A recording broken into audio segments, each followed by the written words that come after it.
తెలంగాణ ఉద్యమం 90లో మీలాంటి వాళ్ళొచ్చిన తర్వాత, ప్రపంచీకరణ తెలంగాణ ఉద్యమం బలపడడానికి కారణమైందని అనుకోవచ్చా? అంటే ప్రధానంగా ఏందంటే, సరే ప్రపంచీకరణ అప్పుడే 91లో ప్రారంభమైంది గ్లోబలైజేషన్ అది గానీ, ఒక రకంగా చెప్పాలంటే గ్లోబలైజేషన్ అనేది ఇటువంటి ఉద్యమాలని నీరుగార్చుతాయి. కానీ గ్లోబలైజేషన్ కూడా ఇక్కడ పనిచేయలేదు.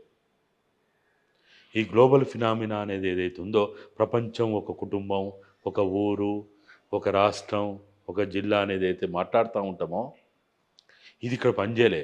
ఎందుకు పనిచేయలేదంటే, ఆ స్థాయిలో ఇక్కడ వివక్ష ఉంది కాబట్టి, ఆ స్థాయిలో ఆధిపత్యం ఉంది కాబట్టి, ఆ స్థాయిలో దోపిడీ ఉంది కాబట్టి, ఆ స్థాయిలో సెల్ఫ్ రెస్పెక్ట్ లేనటువంటి ఒక జీవితాన్ని జీవిస్తున్నారు కాబట్టి. కాబట్టి ప్రజలు గ్లోబలైజేషన్‌ని కూడా పట్టించుకోలే. గ్లోబల్ ఫినామినాని కూడా అంటే పట్టించుకోలే. దాని ప్రభావాలు, గ్లోబలైజేషన్ కారణంగా వచ్చిన వ్యవసాయ రంగంలో వచ్చిన మార్పులు, సొసైటీలో వచ్చిన మార్పులు, ఇది తెలంగాణ సమాజంలో వెనుకబాటుతనం ఉన్నది గదా! ఈ మరింత కోపాన్ని, కసిని పెంచడానికి ఏమన్నా కారణమైంది అనుకోవచ్చా? అదొక రీజన్‌గా ఉన్నదా? అంటే మీరు చెప్పిన దాంట్లో ఏందంటే అభివృద్ధి అనేది పోలిక. అరే మనం ఇప్పుడు ఇక్కడ అన్నీ ఇక్కడున్నాయి. అన్నీ ఉన్నా దరిద్రం ఎందుకు ఉందనేది పెద్ద ప్రశ్న. ఇప్పుడు చూడండి, గోదావరి, కృష్ణ ఎక్కడి నుంచి పోతది? అవును. తెలంగాణ తెలంగాణ నుంచి. నుంచి పోతది. కొత్తగూడెం కావచ్చు, రామగుండం కావచ్చు, నాగార్జున సాగర్ కావచ్చు, శ్రీశైలం కావచ్చు, విద్యుత్ ఉత్పత్తి కేంద్రాలన్నీ ఎక్కడున్నాయి? అది థర్మల్ అయినా, హైడల్ అయినా తెలంగాణలో ఉన్నాయి. విద్యుత్ ఇక్కడనే ఉన్నది. నీళ్ళు ఇక్కడి నుంచే పోతున్నాయి. ఆ, తర్వాత పేరుగాంచిన ఉస్మానియా యూనివర్సిటీ ఇక్కడనే ఉన్నది. బ్రిటిష్ కాలంలో అక్కడ వాల్తేరు విశాఖ యూనివర్సిటీ కంటే ముందే ఇక్కడ యూనివర్సిటీ ఉన్నది. తర్వాతనే వాళ్ళకి యూనివర్సిటీలు వచ్చినాయి.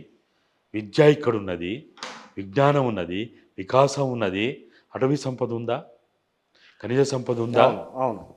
మానవ సంపద ఉందా? జల సంపద ఉంది కదా, భూ సంపద ఉంది కదా. ఇవన్నీ ఉన్నా, ఇవన్నీ ఉన్నప్పటికీ సౌత్ ఇండియాలో మొట్టమొదటి ప్రధానమంత్రిని ఇచ్చింది ఎవరు? తెలంగాణే కదా.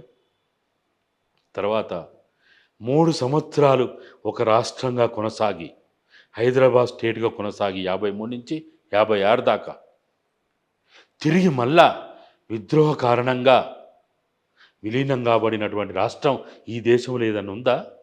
ఏదైనా ఉందా చెప్పండి. నాకు తెలిసినంత వరకు అయితే లేదు. తెలంగాణనే, వేరే ఏం లేదు.